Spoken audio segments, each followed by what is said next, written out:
precisely for the... Good afternoon, and welcome to the grand finale of the 5th annual meeting of the Pitch, a competition of new ideas. I'm Kate Kuzminski, Deputy Director of Studies here at CNAS and Director of our Military Veterans and Society program. At the Center for New American Security, one of our top priorities is investing in the next generation of national security leaders. The program this afternoon highlights our commitment through two of the Center's cornerstone programs: the Pitch competition, which brings you all here today, and the presentation of the First Lieutenant Andrew J. Bacevich Jr. Award. The Pitch is the Center's premier event to elevate emerging and young professionals from across the country. The Bacevich Award is presented to emerging leaders from within the CNAS team who exemplify courage, integrity, and commitment to public service. But first, more on the Pitch. The first round of the Pitch was held virtually back in April.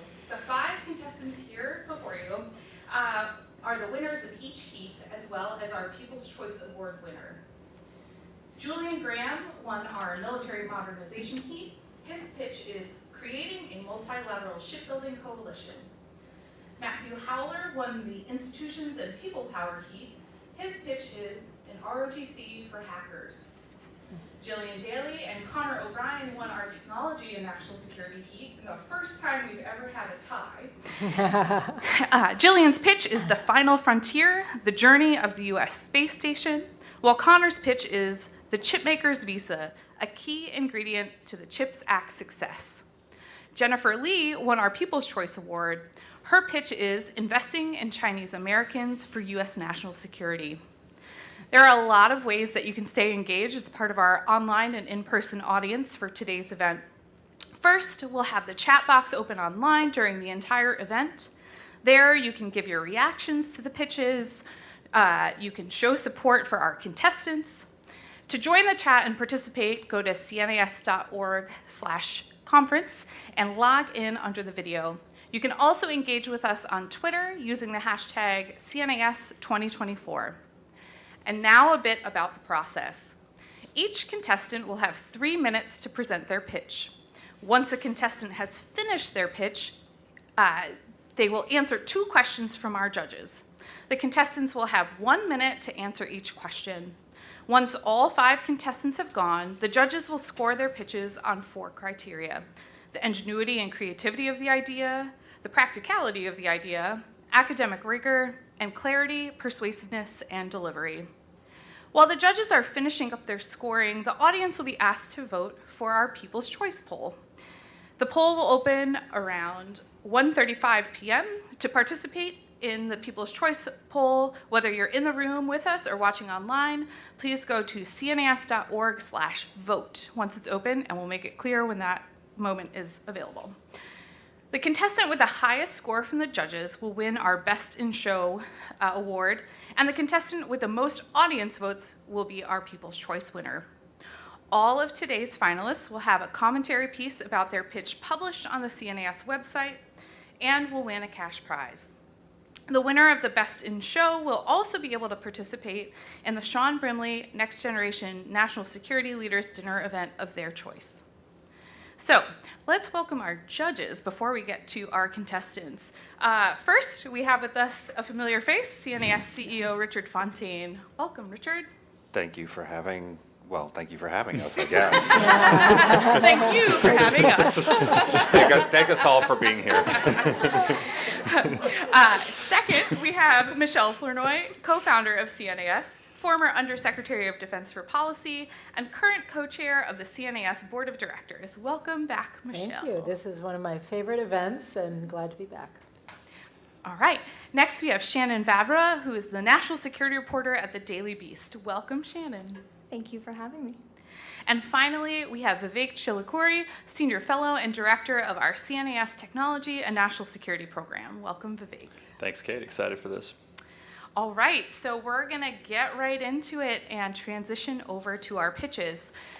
So for each of the pitches, I'll announce who's giving the talk and then the 2 individuals who are going to pose a question to you. So first up, we've got Julian, and your judge questions will come from Richard and Shannon. So welcome to the stage.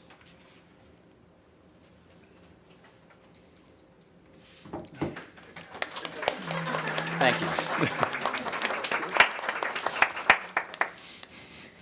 Good afternoon. The primary geostrategic challenge facing the United States in the 21st century is China's re-emergence as a maritime power for the first time since the Ming Dynasty. Central to the goals of containing China, defending our allies in the Pacific, and protecting Mare Liberum is the growth and maintenance of a modern and effective naval fighting force. In this arena, we are falling behind. China has in some measures surpassed us in naval strength, and the problem is growing worse. Our grand strategy should be oriented towards the Indo-Pacific, and the US Navy is the most important hard power cog in that grand strategy. China has over 200 times the shipbuilding capacity, and by 2040 will have grown its navy to over 440 ships, while ours will have stagnated at around 290.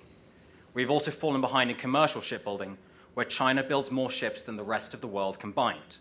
We are entering a spiral of decay as our shipyards spend more time repairing existing vessels than building new ones, leading to a negative replacement rate that erodes our technological edge and military readiness. The time it will take to reinvest in our own shipyards is not enough to meet the demands of the moment. We need to embrace the strengths of our allies, to buttress our own navy, to ensure the security of all. In the 5th century BC, Athens formed the Delian League to strengthen its national security and its economic relationships. The scale of the challenge before us requires that we create a 21st century Delian League. To do this, the President should issue a waiver to Section 8679 of the US Code that prohibits the construction of armed vessels in foreign shipyards. This way, we can leverage the shipbuilding capacity and technological investments of our allied countries to accelerate construction and repair while we reinvest in our own shipyards. This would deepen ties between allied countries militarily and economically, creating jobs and raising wages at shipyards across allied nations and here in the US, demonstrating that multilateralism works for the middle class. It is an approach that scales well as we build more autonomous ships. Unions will object, but they would be wrong in their economic and national security analysis. This approach has been hinted at by Secretary Del Toro, who has spoken of the efficiency of shipyards in South Korea and Japan. AUKUS provides a model for this, where the UK will build American submarines for the Australian Navy, but we can and should go beyond that, whether it's polar icebreakers, destroyers, or the new fleet of autonomous vessels that will define the naval fighting force of the future. We cannot go it alone. We must create a multilateral shipbuilding coalition fit for the 21st century and ensure that the United States remains the preeminent naval power in the world. We must create a modern Delian League. Thank you very much. Okay, yeah, stay there. Okay, great presentation. One of the things elected leaders in this country like to do is spend taxpayer money on creating jobs in shipyards inside the United States as opposed to creating jobs outside the United States. How would you deal with that political problem that you hinted at in your presentation with respect to the line about the unions? So I think there is two components to this. The first is that it is necessary to reinvest in our domestic shipyarding capacity. The problem is that that process will take 5 to 10 years to actualize and for us to see the benefits, whether it's the terms of the training of workers, because the average age of shipyard workers is a little bit too old. So I think you have to do it in 2 steps. One is committing to that investment in the domestic shipyards so that unions are satisfied that you're committing to domestic shipbuilding and not just abandoning them overseas and outshoring all of our domestic construction, while working with allies on the repair component so that we have that immediate security guarantee while investing for the long term domestically. Great, thank you. Excellent. Thank you. Wonderful presentation. I'm curious of your thoughts on how you would assuage potential fears that in a time of crisis, our allies and partners would potentially be identified as a prime target with U.S. ships stationed in shipyards for whatever it may be, repairs, construction. So I absolutely recognize that they would be targeted more, but in some ways I see this as a strength because it would bind our allies closer to us because they would need US defensive capabilities, they would need US defensive forces, and I think the next bit would be, China has this supply chain logistics tool, Link, or Logic, I believe it's called, which is being incorporated across the world. We could condition not using Chinese supply chain software and using Western supply chain software, which integrates us closely economically with these countries while establishing that security buffer, so enhancing cyber cooperation, enhancing military cooperation as we do the shipbuilding, construction, and repair. So I welcome it being more of a target because I think it would bind allied countries closer to the United States. Thank you. Thank you. Thank you. Thank you. All right, thank you, Julian. Next up, we have Matthew Howler, and the two judges who will pose a question to you are Michelle and Shannon.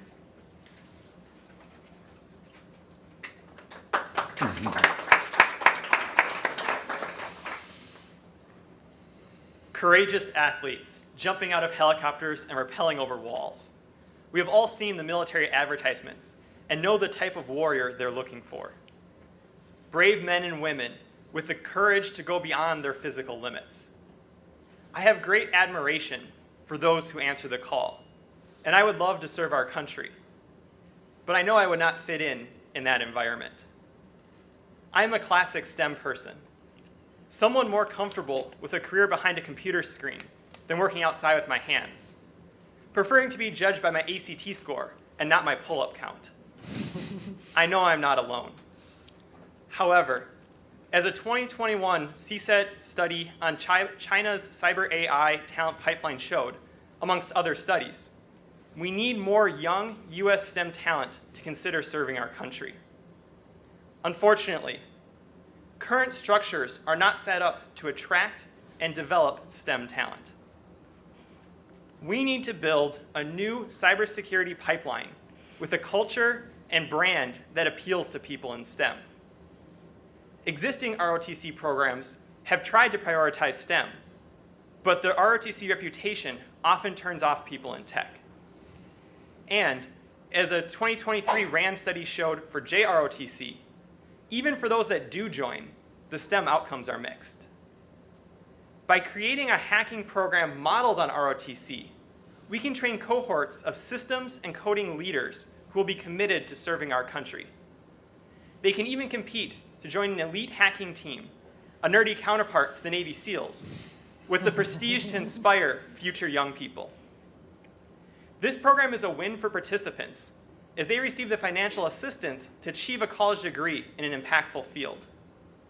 For the Defense Department, upfront education and training costs will be more than offset by not having to compete with Silicon Valley salaries for tech talent. Integration challenges can be mitigated by incorporating broad military values into the training and by hosting joint exercises with traditional ROTC programs. Following service, participants may transition to the private sector for the benefit of both those companies and the Defense Department. This synergistic effect will encourage influential tech companies to invest in this program with resources and training, further bolstering the reputation of this ROTC for Hackers program. Cybersecurity is critical to the US defense, and we need to build a college pipeline that appeals to STEM talent. Done right, kids will grow up aspiring to join the elite US defense hackers. Thank you.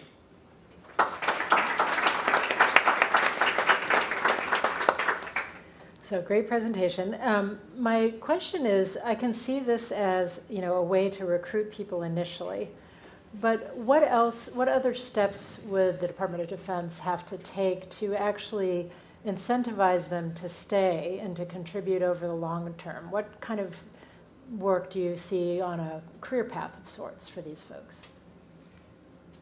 I completely agree that this is just the first step of a broader process of integrating them and bringing them into the Defense Department. I think that first step is a pretty large barrier. If they don't come in at all, you can't get them later. But I do think once you bring them in, developing an environment and a culture where they feel like they can be creative and tackle big challenges. One of the great things you can do in the Defense Department that you can't do in the private sector is offensive moves. And that's something that can really appeal to people and show them that you can do things that are a little bit more exciting in that regard. And so I think that sort of career development will be new, especially as this tech sector has been continuing to grow. But I think if we bring them in, build the culture, give them opportunities they wouldn't have in the private sector, and give them an environment where they feel comfortable, I think they'll be more likely to stay and continue their career. Thank you. Excellent presentation. I'm curious of your thoughts on both target market for where you would deploy this cyber ROTC first. Are there particular universities you have in mind? And I'm curious as well about the curriculum and if there's a high school component as well to sort of feed in and up. Yeah, so I would go, we would start with a few different universities across the country. I think we'd want to have a broad base to try and get support from across Congress. I think we could target universities that have large percentages of underrepresented students, for example, HBCUs and Hispanic serving institutions, to really broaden the base of tech and who we're bringing in, as well as some of the top tech schools that are highly ranked that have a lot of tech talent. So I think it's really a broad base of people that we'd want to bring in. I do think there could be a component incorporating high schools to help with that training, gain that exposure, because ultimately they'd be in high school and they'd be applying to colleges. So you'd want to have some sort of integrated thing so they can consider that as part of their option. So I think it's a partnership with the high schools, with the colleges, really developing that whole pipeline to bring the funnel into the Defense Department. Excellent. Thank you. Thank you very much.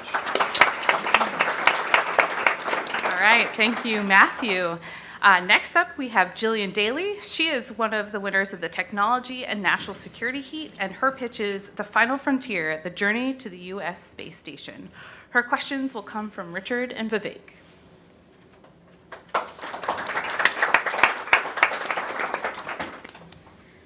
Thank you. It might sound like science fiction when I say this, but space is the last warfighting environment, and it is critical to how the U.S. military fights. Imagine, in one instant, losing GPS, storm monitoring, TV and internet, your ability to communicate with your loved ones, our military's ability to respond to threats, logistics, intelligence gathering, mobilization, all gone in an instant. This is the unseen impact of our assets in space and how they affect our daily lives. So why are we not doing everything in our power to protect them? The US hasn't had an independent space station in orbit since the 70s. I propose we change that. Right now, today, if you look up, perhaps with a powerful enough telescope, you will be able to see that there are only 2 space stations in orbit: China's Tiangong Space Station and the International Space Station, or ISS, which is a collaborative effort between the United States and several other nations. Now, despite the strides that the ISS has made in the past 2 decades, its international component makes it unsuitable for national security projects. This, along with the fact that the ISS is set to retire by 2030, means that it is time.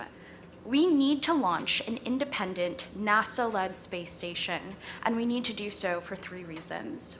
1, the US is already behind our adversaries. We've allowed China to become the only nation with an independent space station in orbit, and the Tiangong station has made strides in tech and research innovation, with plans to launch a CCP-owned lunar settlement in the next decade. We can't be serious about strategic competition if we're not doing everything it takes to be on the cutting edge of this emerging warfighting environment.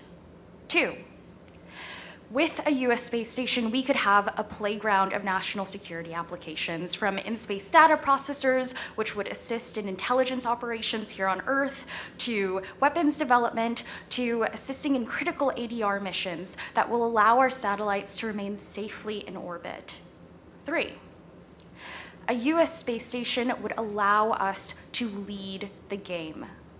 The legality of what nations can and can't do in space is complex and evolving, but if we're not providing a strong US presence, then we risk ceding a competitive advantage to our adversaries or private entities. Do we really want the CCP taking the lead, making the rules of engagement, deciding which resources can and can't be extracted from our celestial bodies? No. The ISS is set to retire by 2030. And we have to think carefully about what comes next. And remember that in order to dominate this domain, we have to be in it. Thank you.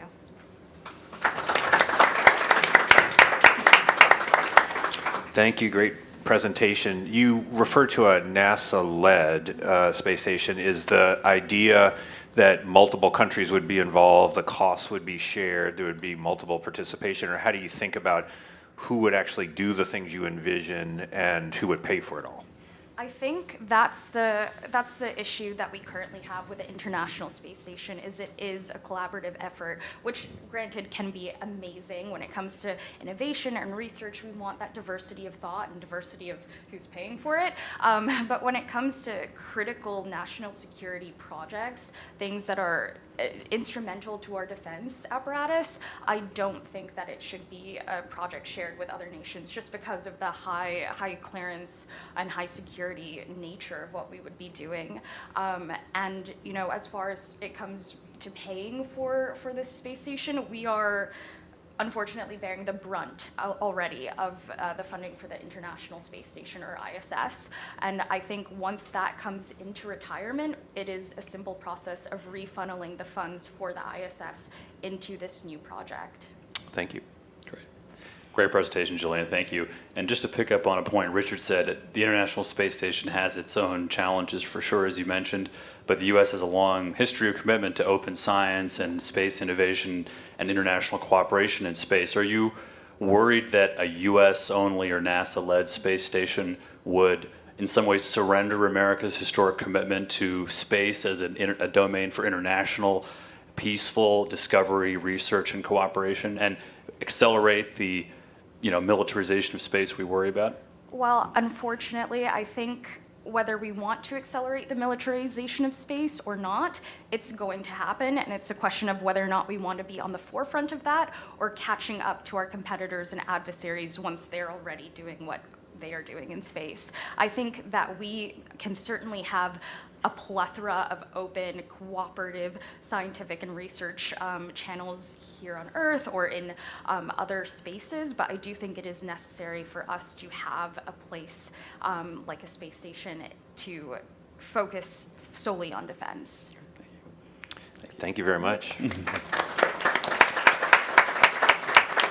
All right, thank you, Jillian. Next up, we have Connor O'Brien, our second winner of the Technology and National Security Heat. His pitch is the Chip Maker's Visa, a key ingredient to CHIPS Act success. And Connor's questions will be coming from Michelle and Vivek.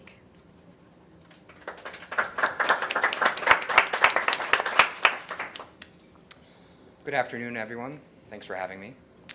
The Department of Commerce is set to spend over $50 billion subsidizing new chip factories and research centers across the country. We've come to a bipartisan conclusion that increasing domestic chip production is a national and economic security imperative. But cutting checks is just the beginning. It hardly guarantees success.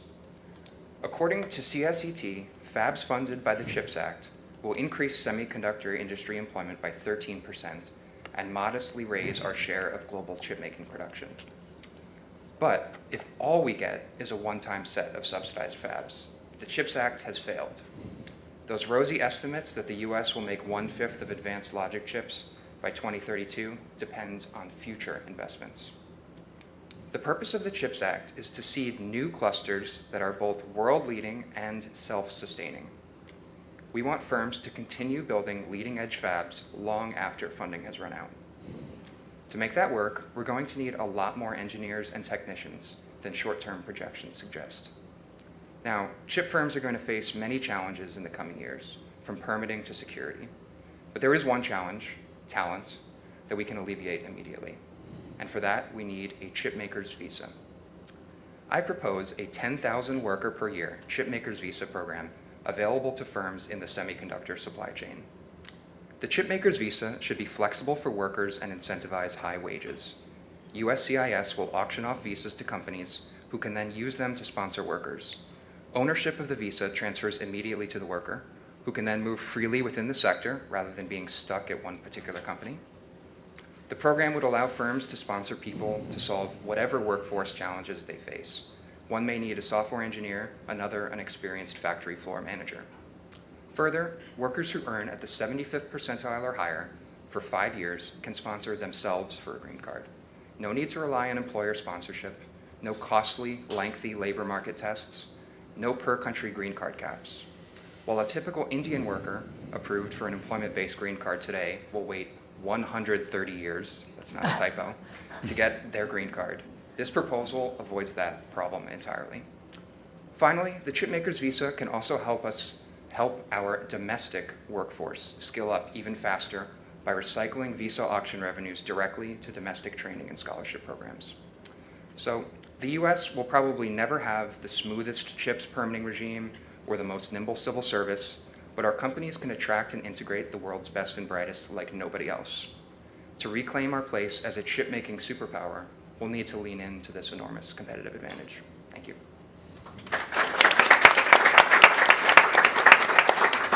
So really interesting proposal. It's happening in a political context. So right now, unfortunately, we're having an extremely polarizing debate about broader immigration policy. So if you are going to take that context into the account, what are the ways that you might navigate that or try to protect this proposal from being kind of sucked into those negative politics? Yeah, so as someone who works on immigration policy in DC, I am extremely aware of how toxic it is right now. But I will say that, you know, this proposal is targeted, right? And I think, you know, you saw with the CHIPS Act, there were some immigration proposals that came up. They were really ambitious, and they kind of reopened fundamental questions about what our immigration system is for, which naturally brings border considerations into the conversation. So I think 10,000 visas would be a game changer for the industry, but it's tiny as a share of our overall immigration system.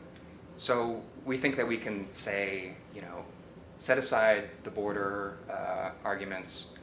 This is something that both parties agree on. I think a model for this is the Conrad 30 program, which allows 1,500 doctors per year to practice in medically underserved areas. That's always bipartisan when it's reauthorized every couple of years. Thank you. Thanks, Connor, for a great presentation. My question is really just why just chips? You know, I don't think anyone in this room or on this stage would disagree that chips are foundational to so many critical and emerging technologies, which themselves are foundational to our economic and national security power. But we need a lot more than just chip specialists. We need data scientists and material engineers for quantum computing and biotechnology and artificial intelligence and so many other technologies. So why focus it so narrowly on chips? Yeah, I mean, you're preaching to the choir in terms of our need for high-skilled immigration reform more broadly. I'll say this proposal should be flexible in that it deals with firms in the various chip supply chains, not just at the mega fabs. But the truth is that, you know, this is an area where there's bipartisan agreement. It's very obvious that workforce is going to be a concern and that we're heading for, you know, potentially a lot less investment than we hope for if we don't solve this problem. So let's do this thing that we agree on now, and we'll circle back to other areas if we can summon the coalition to get it done. Great, thanks. Thank you very much.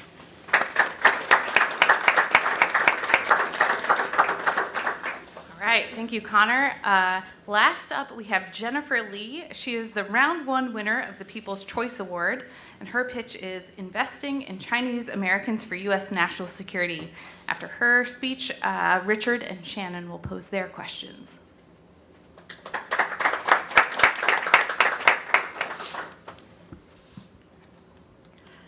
The first time I was invited to a high-level meeting as a college intern at the State Department, I noticed I was the only Chinese American woman in the room. Odd, as we were discussing the Indo-Pacific without other Asian Americans present. The 2022 National Defense Strategy names the People's Republic of China as the pacing challenge to U.S. national security.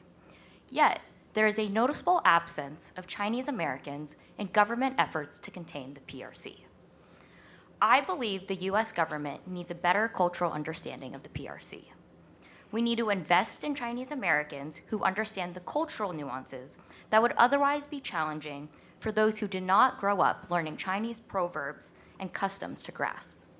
Without this sophisticated cultural insight, we risk misunderstanding how the PRC thinks and acts. So, what does investing in Chinese Americans look like? First, the U.S. should harness existing Chinese American talent within the government. To do this, the National Security Council should set up an interagency policy committee to identify existing Chinese Americans in each department and agency's workforce. After collecting this data, each department should prioritize these identified individuals for China-related roles if they are interested. It is no secret that government hiring processes take a long time, and identifying existing Chinese American talent can help us optimize our limited resources. This has been done before. A decade into the war in Afghanistan, the Defense Department developed the AFPAC Hands program, which recruited experts who spoke the local language in Afghanistan and Pakistan and trained 1,000 troops to learn the region's culture before deployment. However, the biggest shortcoming of that program was that it was rolled out too late. We absolutely cannot wait for a conflict with the PRC for the NSC to then lead an interagency effort to harness Chinese American talent. Moreover, the PRC is actively investing in understanding the United States. Nearly 300,000 Chinese students are studying in US schools right now, compared to only 700 American students in Chinese university. This means that the PRC arguably understands the US and its intricacies more than we understand the PRC. Second, the US should actively encourage Chinese Americans to join the government, especially like places like CIA's Mission Center. Just as the State Department lifted restrictions barring employees from serving in countries where they have close ties, we must create avenues for Chinese Americans to serve where their expertise is most needed. To conclude, the PRC is not going anywhere. It is our most important and potentially dangerous relationship for at least the next century. Investing in Chinese Americans will give us diversity in thought, and I firmly believe that bringing more Chinese American voices, historically underrepresented in government, will pay off and strengthen our ability to respond to the PRC threat. Thank you.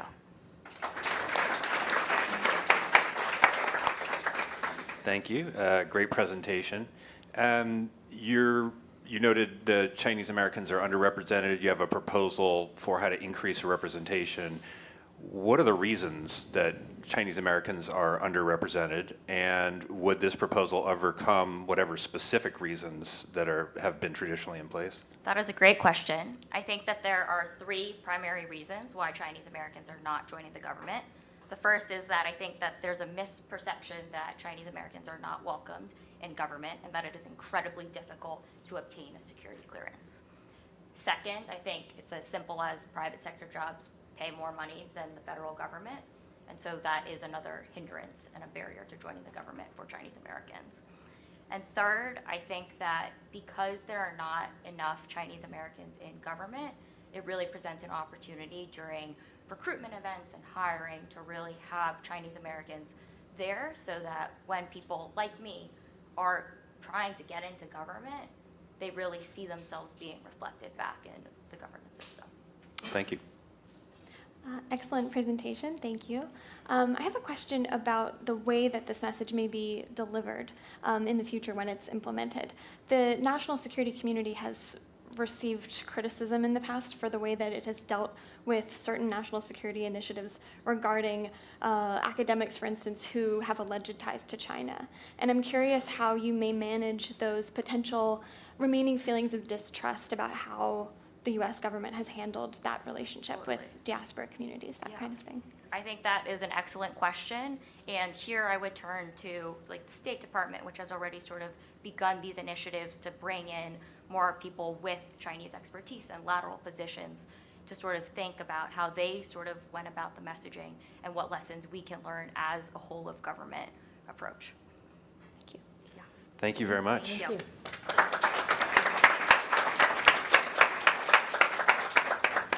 Right, a big thank you to all of our contestants. I'm here to announce that the People's Choice Award voting will open here in a moment. So to vote in the poll, whether you're in the room or online, go to cnas.org/vote. And don't forget to tweet who you're supporting using the hashtag CNAS2024. So we're going to give our audience a little bit of time to actually vote in the People's Choice Award and to give our esteemed judges a chance to vote as well. During this little bit of time, a couple of things that we're going to do. One, I'm going to walk through some of the next generation programming that we have here at CNAS to involve all of you in the audience. And then we have such a distinguished panel of judges here who have experience in the policy world, on the Hill, in journalism. So I'm going to pose some more professional development questions to them for our audience members about how to succeed at pitching your ideas to a big boss or to a journalist. So to walk through some of the next generation opportunities that we have here at CNAS, certainly you're watching the pitch this year, and if you're in the eligible age range next year, we encourage you to submit those ideas. Every year we are overwhelmed with the amount of thoughtful, innovative, and practical ideas that come through the pitch screening process, and we love seeing those shift into an actual publication that we here at CNAS put out for our pitch contestants. We also have our Make Room initiative, which is an inclusive professional development program on those entering the field of national security, both to get a sense of what the broader trends are in national security and educate themselves on different parts of government, to include the State Department, the intel community, and the defense community. And then also practical training, so how to write an op-ed. We have a newsletter for the Make Room community as well, so do check that out on the website. We also have our Sean Brimley Next Gen National Security Leaders Fellowship, which takes place each year for those between the ages of 27 and 35. We have a select group of about 20 people per cohort, so do check that out if you are in the applicable age range, and we'd love to involve you in that. Next up, there's opportunities to actually work with CNAS. So we have 6-month internships across all of our research programs, but also across all of our functional areas that really make the center run. So it's worth checking that out. And then joining our team. We frequently have folks who launch into government or go on to do great things, and so there are opportunities up on the CNAS website. So give that a check if you are interested in the work that we do here. I do want to take the opportunity to consult with our experts here. Shannon, as a journalist, you interview a lot of experts on national security, and you're trying to balance innovative ideas and practical ideas and well-sourced material. So how does someone successfully pitch an idea to you, and what does it take to get that successful piece in the end? I love this question because I think about it every day, all day long. I think the most important thing for me is I love listening to and quoting people who are able to both dive in really deep and explain complex, nuanced issues and distill that out in very simple ways. But they're also able to zoom out and provide that big picture. That's extremely helpful as a reporter. Sometimes I'm covering things that are new to me and new to my readers, and that's really helpful grounding context. I would also say it's really helpful when people get to the point. That's just a general, probably that's maybe across the board a helpful thing for pitching, whether you're, my colleagues can speak better to pitching in government, but I look for that as well. Michelle, I found that some of the most successful or complicated pitches I've had to make are when I have 2 minutes in the elevator with my boss. You've been that boss. What makes for a successful, succinct pitch to your boss in the national security sector, a policymaker who's trying to really think through the implications of a decision, and what advice would you give to junior folks coming up the ranks in how to pitch an idea to their policymaking boss in a very short window of time? So I think the number one thing is bottom line up front. You have to really think about what if I only have 30 seconds in the elevator or 2 minutes and I'm running alongside them down the hall and trying to speak at the same time. What do I absolutely have to convey? But also, what can I add that might buy me a little bit more time? That might make them sit up and say, oh, wait a minute, I need to hear more. And so I think that is key. But being concise, getting to the point, having the most compelling facts or analysis to make your case, I think that is the key. And Richard, you're really good at pitching ideas on the fly and getting to the point, getting to the heart of the matter. What's your secret? We did not rehearse any of these questions, and I didn't plan any of them either, just for the record. Well, I think as we were saying here, I mean, concision is key, but also clarity. If you put the bottom line up front, you have to know what the bottom line is. You can't have a vague idea of what your bottom line is. You have to know specifically what your bottom line is and specifically what that is addressing. What is the problem you're trying to solve? What is the issue you're trying to address? What is the upcoming thing that you're trying to deal with or something like that? And then know your audience so you can anticipate what questions might come back on the other side.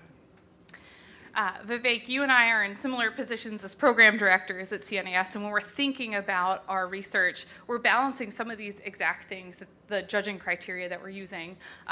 We want an innovative idea, but we also want one that's practical. We want an innovative idea, but we also want there to be rigor. How do you think about that as you're either doing research and pitching ideas yourself or managing a team of researchers? Yeah, no, that's a great question. Again, not planted. I mean, one important thing is, especially in technology policy, there's so much happening and there's so much green space, so we have a bit of luxury in terms of, it's important to do horizon scanning and seeing where people are actually working and where there are gaps between the policy, and then trying to identify underlying technological trends and projecting that onto the landscape, and then saying, okay, this is an area where, I was just having a conversation with a colleague today about this. So robotics, for instance, is something that is probably going to be something that people at this conference 4 or 5 years ago are going to talk a lot more about, but that suggests that maybe we should be doing more work on it today. So I think you want to try to find an area that is going to be accessible to a broad audience. Everybody understands why robots could be transformative, to take that example a little bit further, but also is not crowded in terms of the work that's happening in DC. Shannon, I'm going to go back to you as our resident journalist on the panel. If you could go back to college and give yourself a piece of advice of what skills to invest in as you're pitching new ideas and researching things on tight timelines, what advice would you give yourself? That's a fascinating question. I think the advice would be to put myself out more into the universe. As a reporter, a lot of the skill sets I find myself leaning on are those, I hate to say it, but those soft skills of just, sending a DM to someone who's definitely not going to answer me, right? Cold calling people. Those are things that we didn't learn in classrooms, at least in my experience, and seeking out opportunities to put yourself out there. I think that would be my advice to my former self. And Vivek, I'm going to turn to the panel this afternoon. You'll be featuring a number of researchers from across different ranks on your team on your panel. So can you give us a little preview of what we're going to see this afternoon? Yeah, I hope you will stick around. Our session is titled Tech Tipping Points, a National Security Forecast. So we're going to be doing something a little different, where we're going to be doing 4 lightning talks where different members of our team are going to be addressing interesting, current, provocative questions in technology policy, like when will Moore's Law end, or how long will it continue, for instance, or what will be the cost of sequencing a human genome by 2030, or how soon will AI be able to perform a task, virtually every task, as well as a human. So our staff are going to be trying to tackle those very simple questions in 5 minutes. And then we also just came out with one of my colleagues, Sam Howell, just came out with a new report assessing the state of the U.S.-China competition for quantum computing. So we're going to have a chance to discuss her report a little bit more in depth, and hope everybody sticks around for that. I'm going to ask a nerdy management question. So how do you prepare your team to be able to do all of these lightning talks? What was the process like? Well, for my sins in a past life, I was a speechwriter. Richard knows also had to do this. But I think, people when you're sitting in a think tank or you're used to doing detailed policy research, it's easy to forget that when you were delivering something, writing something that's meant to be delivered orally is very different than preparing something that's meant to be read. People say writing for the ear versus writing for the eye. You don't have to follow the rules of grammar. You don't have to have complete sentences. The human mind can pay attention to much more if it's reading a paragraph than it can if it's listening to something. So I think trying to push people away from extremely dense, long sentences and something simpler, more accessible, a lot of words that you would use when you're writing something don't really work as well when you're saying it out loud. So we're going to find out how well that advice was heeded in a few minutes. Richard, you write a lot of op-eds, but you also just published a book, which is coming out next week. So can you give us a sense of what how the writing process or the pitching process is similar or different when you're writing for short form versus long form? Well, if you're talking about a book, this is my first one, so this is a sample size of n equals 1. But It's a rare event. So op-eds and articles, you have an idea and you pitch it, and there tends to be a very short timeline to get an answer back of whether a publication is interested, and then you have usually a short timeline to put it together. And even longer form kinds of things, Foreign Affairs in their print edition or something long like that, used to feel like a long timeline. Now it feels lightning short compared to books because they have a very long gestation process, and so you find out, among many other things, yourself thinking not only what would I try to say today, but what would I say when this thing actually comes out, and how long will that be relevant? So the timeline is much longer. It's a much more kind of integrated, lengthy kind of process throughout, and then hopefully the whole thing has to hang together. Op-eds are more like grunts sometimes. Michelle, I find that part of the preparation is the hour you spend coming up with your notes for the meeting.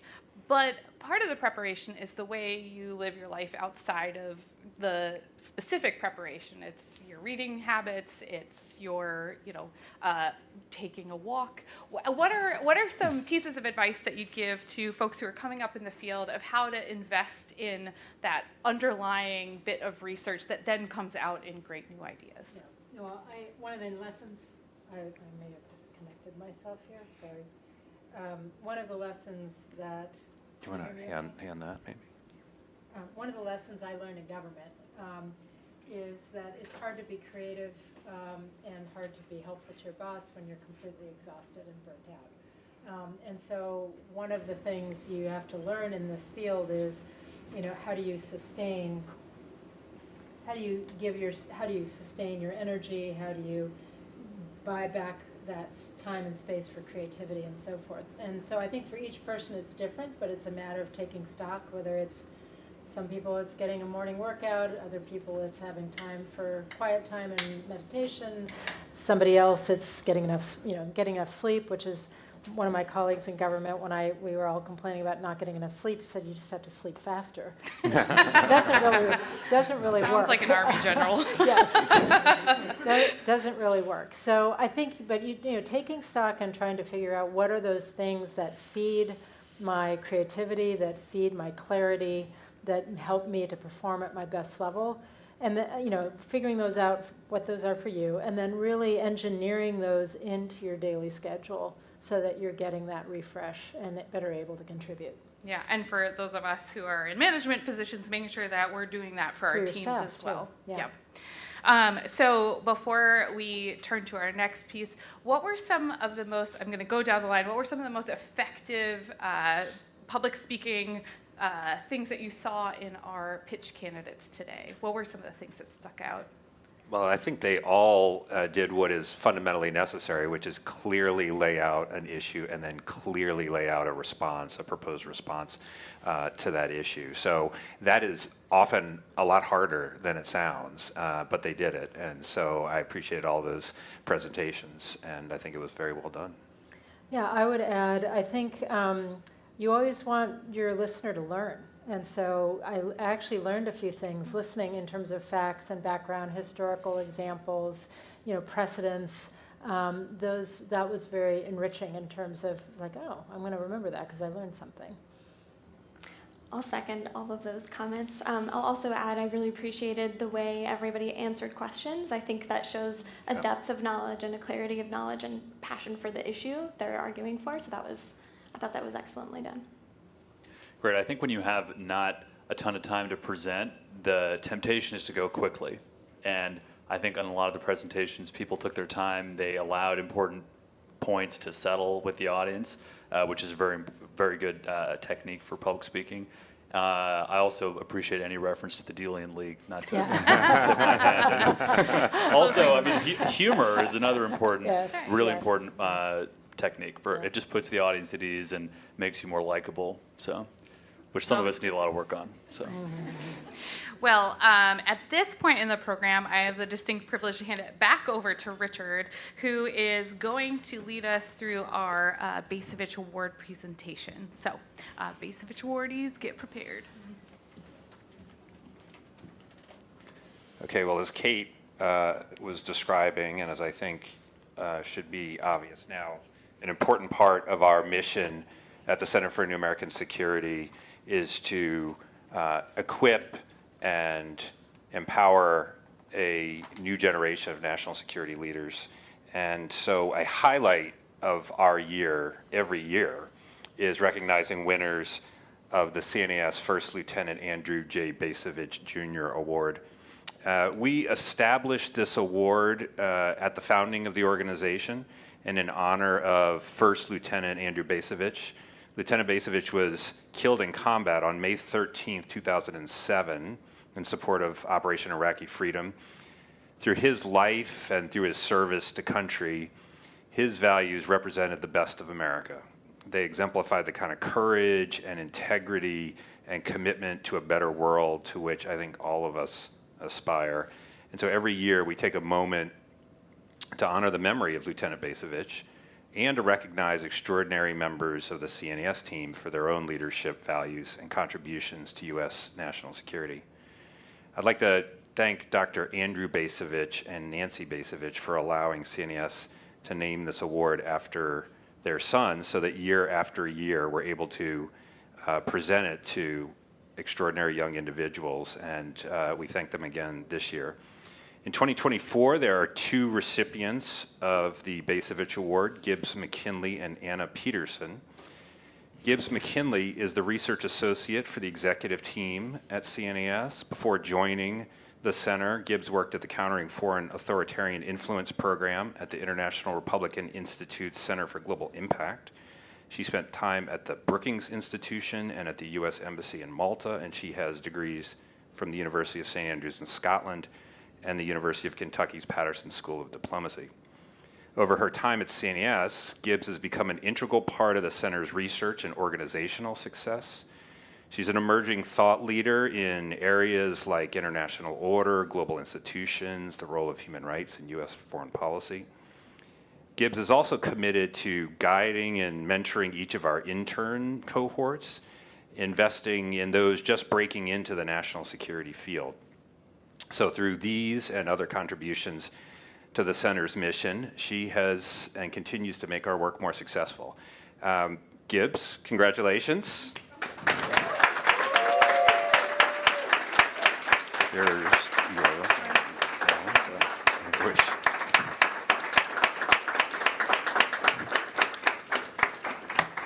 And the floor is yours. Thank you so much. It's wonderful to be here with all of you today, as well as the viewers online. I'd first like to take the opportunity to as well thank Dr. Bacevich, Nancy Bacevich, and the whole Bacevich family for allowing this award, and CNAS for continuing to honor Andrew's legacy. I'd also like to thank CNAS for providing me the opportunity to be up here. I actually began my time alongside my co-awardee, Anna, over 3 years ago during the pandemic when we were virtual interns. I was living at home with my parents in Kentucky, but CNAS still managed to make me feel included and present hundreds of miles away, which was not an easy task. I left for a time, as Richard said, but jumped at the first opportunity I had to come back nearly 2 years ago to work with the executive team. Clearly, I had missed it. I'm grateful every day that I made that choice. Anna and I have both come a long way since our orientations, and I know I would not have become the person or the researcher that I am today without the support and space to grow that CNAS has provided me. The Bacevich Award values leadership, integrity, and a commitment to public service. But it's often said that you become like those who you surround yourself with. Rather than talking about myself, I want to take this time to thank people at CNAS who I've been lucky enough to surround myself with and who have helped instill these principles in me. Thank you first to Richard for being everything I could hope for in a manager and a mentor. I often say this will be my favorite job I ever have. Some of that is the travel, for sure, but a huge part of it is working for and with you. I've learned more from you in the past 2 years than I ever did in school, and I'm so grateful for your encouragement, kindness, and trust. Thank you as well to the rest of the executive team. To Kate, who I'm now lucky enough to share an office with. It's a wonder we get anything done, but I know I look forward to seeing you every day. Valeria, thank you for being such a positive light in and out of the office. You've both been such encouraging colleagues and friends, and I'm lucky to have you by my side. Thank you as well to Paul and Anna for your mentorship and inspiring leadership across the center. I've also had the privilege, again, as Richard said, to work as an intern coordinator for over a year. This is a voluntary part of my job that quickly became one of my favorite responsibilities. As a former intern, I believe strongly in the investment that CNAS makes in the next generation, and our internship program is a key part of that initiative. You've all helped me become more confident in myself, and I enjoy working with you every day. Next, my fellow researchers, thank you for being wonderful colleagues and friends, as well as a constant source of inspiration. One of the best parts about CNAS is its sense of teamwork across the center, and I feel that every day in my work. The camaraderie makes CNAS the strong research institution that it is, and its individual researchers better people. Finally, I'd also like to thank past Bacevich Award winners, a few of whom are here with us today, Jake, and Kate. I'm proud to be listed alongside you. I'd especially like to thank Carissa Nitsche, who has since left for government, but was my wonderful manager when I interned here on the Transatlantic program. I watched her receive her well-deserved award in 2021, and she modeled the values that helped me arrive here today. Finally, to the CNAS staff across the organization and all those I haven't been able to mention by name, thank you for everything. I feel so lucky to be here with you all today.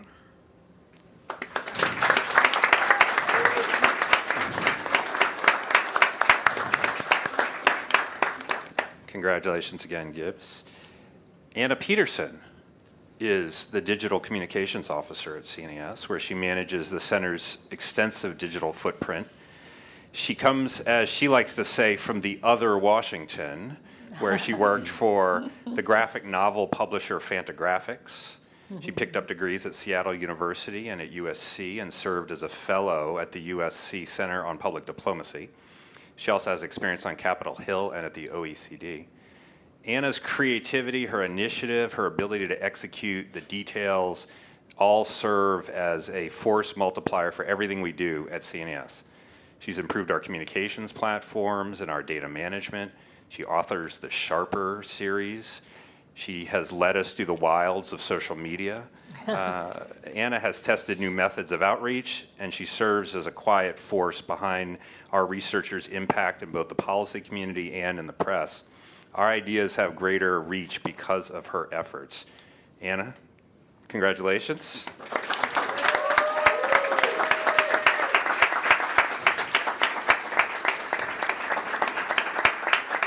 All right.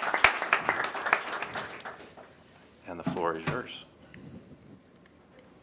Thank you so much, Richard, and to everyone at CNAS, and especially to the entire Bacevich family for allowing CNAS to continue to honor Andrew's legacy with this award.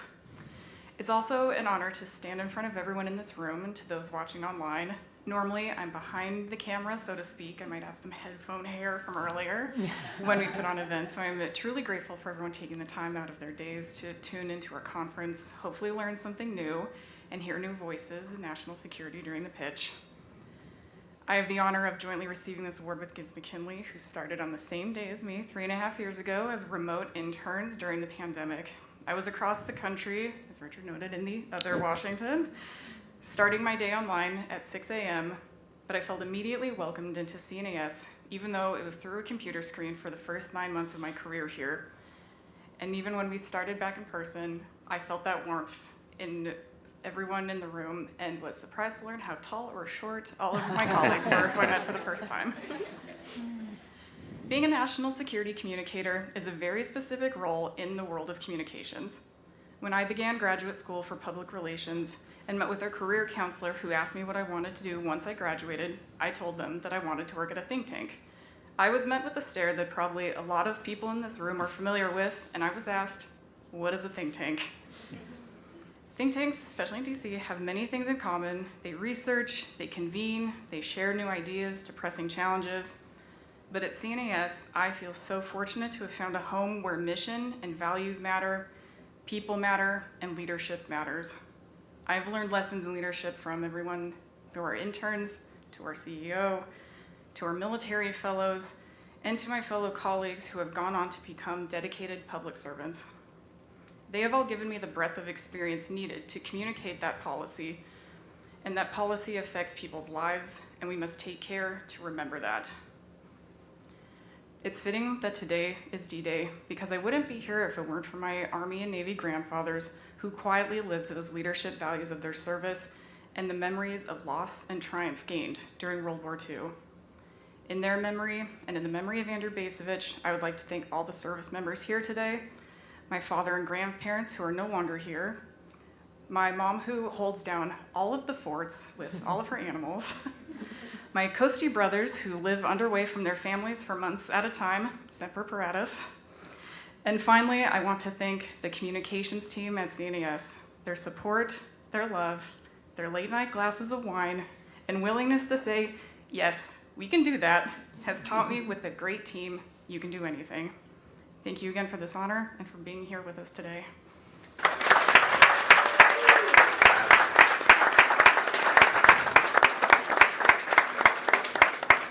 Congratulations, Anna. Congratulations, Gibbs. And I will now hand it back over to Kate, and she is going to take us through our awards for the pitch. All right, so the awards that we are here to see. I'm going to call up Shannon, who's going to present our People's Choice Award winner and give a little feedback. So.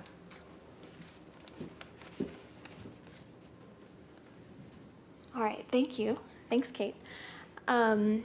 I am pleased to announce, after wonderful presentations, that the People's Choice Award goes to Jennifer Lee.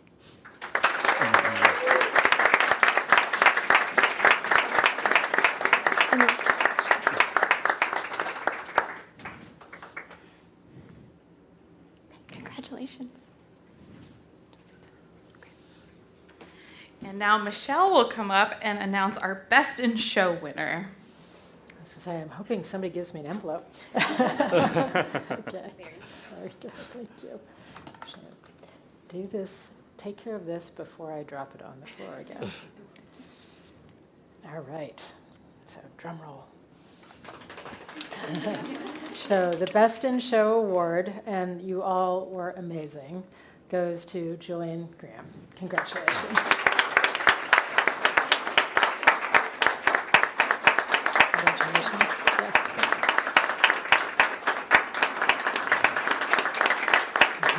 Congratulations. All right, so congratulations to our winners, but congratulations truly to all of our pitchers.